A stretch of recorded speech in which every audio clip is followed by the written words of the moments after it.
Small Towns and the River by Mamang Dai. Talking about the background, it's a post colonial poetry, insanely diverse. It depicts a multicultural democracy. How do we retain individualism and yet be a part of a greater tradition? That is what Mamang Dai tries to portray. This poem echoes the beautiful paradisal hills of Arunachal Pradesh. She is from Adi tribe, which means hill or mountain top. They are basically nature worshippers. In small towns, news of someone's death spreads more naturally, causing perpetual sadness. The reference is actually to her mother's younger sister who passed away, and it's a feeling of personal loss which she has portrayed here. The body was brought home. It was a sad gathering, probably a condolence meeting, and how deeply she was affected, thus making this personal experience to a general experience. This moment echoes within her. Death, a more immediate reality in such places of political upheaval and turmoil. Her hometown is in Pasighat at the eastern foothills of the Himalayas in the East Siang district of Arunachal Pradesh. While going through this poem, we will come by the word same, which works as a keyword for unchangeability, monotony, boredom, predictability, gloom of the small towns, which makes it stand out from the big ones. By small towns, she is referring to one of her own towns from where she belonged. Basically, the eastern part, the northeastern part of India, which is mostly neglected or considered as other. The wind rushing in like a monster. Its strategic location bordering Bhutan, Myanmar, and China has sparked insurgent activities. Multiple groups seek to separate or destabilize this region. Ethnic diversity, lack of representation, Bangladeshi refugee presence, underdevelopment, etc., cause unrest time and again. Post colonialism is validating multiplicity of voices. Grouping together a cluster of states is a regressive way of dealing with literature of a region. Post-colonialism as well as postmodernism is about breakdown of these clusters, structures, this categorization, and rather is about celebrating individuality, which was strongly advocated by Mamang Dai. You cannot segregate a chunk of writings based on their regional affiliation because that would be very condescending, as literature is literature and should be treated in a like manner. The poem Small Towns and the River by Mamang Dai is about tribal life. She uses the imagery of her native place, Arunachal Pradesh. In this poem, we will go through the lines to understand her view on nature, survival, endurance, and permanence. The title is very suitable for this, is a pictorial poem, and the poet describes the tribal life in the lap of nature. The themes: destruction of nature for development and importance of natural resources, standing in complete contrast to the importance of natural resources. The poetic style, it's written in free verse, it's a narrative and is autobiographical. The language is very simple, musical, and has a pictorial effect. The poem is about life and mortality, where the town symbolizes death, presents a weeping picture of those who have lost their dear ones. Not only the poet is grieving, but the town also mourns along with her. She presents a contrast in the image of the river that lives eternally, whereas humans are prone to death and decay. This poem has been taken from the collection The River Poems, published in 2004. The poem is based on the belief of the tribal people from the northeast that the souls of the beloved ones always continue to dwell in the natural elements around. So she remembers death when she sees the towns that have prospered at the cost of nature's destruction, and thus she has expressed her anxiety at such developments. She speaks of eternity, of natural elements where even death and life seem transient. The poem describes a terrain in nature where the river is of prime importance. Through the personification of river as a soulful entity, the poet conveys the eternity of the nature around her. She finds that life and death are temporary, whereas rituals and beliefs of her people are eternal. draws a contrast between nature where the soul of the dead dwell in the towns which are built at the cost of nature. In this poem we shall find that it has enjambments. Oral narratives are facilitated by enjambments to allow free flow of thoughts, words and ideas like a conversational speech. Chanting repetitive terms like life and death, small towns, golden east, in the house of the sun, etc. The lines of this poetry have an irregular structure and meter, and it reflects the path and pattern followed by the rivers in the hilly areas that she dwells from. And therefore Mamang Dai writes this poem too in the tradition of oral narratives following no particular rhyme scheme. We can summarize the poem by saying that pays a lot of importance to timeless rituals, which to her seem to be the only source of sustenance, contrasting with the cyclic nature of human life. Traditions and rituals serve as a bridge connecting us to the next generation. Traditions remain intact and unbroken through time. Man needs to continue through these traditions. The river, akin to an explorer, continuously changes its course, while every droplet of it witnesses external existence. Life is otherwise mortal and impermanent. People build towns to shield themselves from powerful forces of nature, but in small towns, in small places like that of hers, you can't escape from nature, from the ravages of nature, from the howling wind.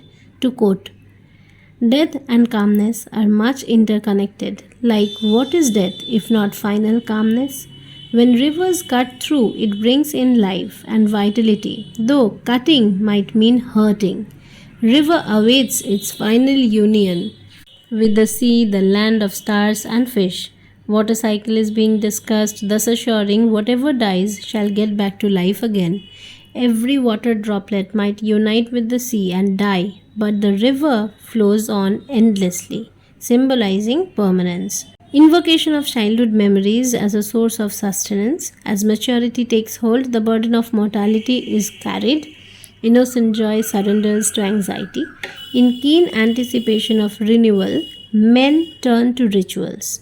Perennial rituals and traditions are threatened by the modernization and changes in culture dynamics. Tribals place the dead with their heads pointing westwards so that when their souls rise, they will go towards heaven. As they believe, when you lie facing west, you have reached the sunset of your life. Spiritual cycle is represented or referred to. The soul rises up to the eastern sun. West represents end, sunset, death, whereas rising sun, east, represents a new beginning. People of small towns know that they have to strive. There are struggles and it won't end. So they see death as a beginning and nothing scary. After departing from earthly life, the soul discovers a profound existence linked with the divine. One can only dream to be permanent, dream to participate in the cycle of nature being human. Since humans are mortal beings, they cannot participate it completely. So therefore the poet says we all want to walk with gods, referring to these divine figures, these gods amidst nature.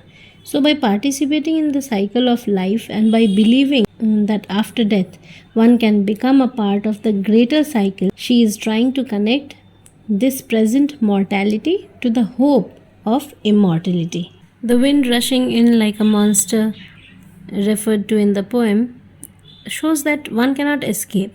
Permanence of nature is comforting, which rises above and overpowers the human world. There is death, which is seen as calmness, the ultimate calm in these small towns. Going by the text, small towns always remind me of death. My hometown lies calmly amidst the trees. It is always the same in summer or winter, with the dust flying or the wind howling down the gorge. So wind howling, dust flying, summer, winter, everything is just the same. There is no difference. There is no change in the small towns. Every development is somewhere else. And small towns always remind her of death. So whenever any construction is done, it is at the cost of nature. So death of nature and natural elements. And otherwise her hometown is calmly united with nature. And the dust flying is of the dust of the evolution, the change, the transformation, the industrialization. Just the other day, someone died. In the dreadful silence, we wept, looking at the sad wreath of tube roses. Life and death, life and death. Only the rituals are permanent. So, life and death, it's a constant cycle, it's an imminent cycle, and nobody can change it, and everybody has to be a part of it. So, these rituals are permanent. Human lives are transient, and the dead is being paid the last respects through of the offering of the wreath of tube roses, and there is silence. There is silence everywhere. So there is silence in the small town, silence of the people, the politicians, the development.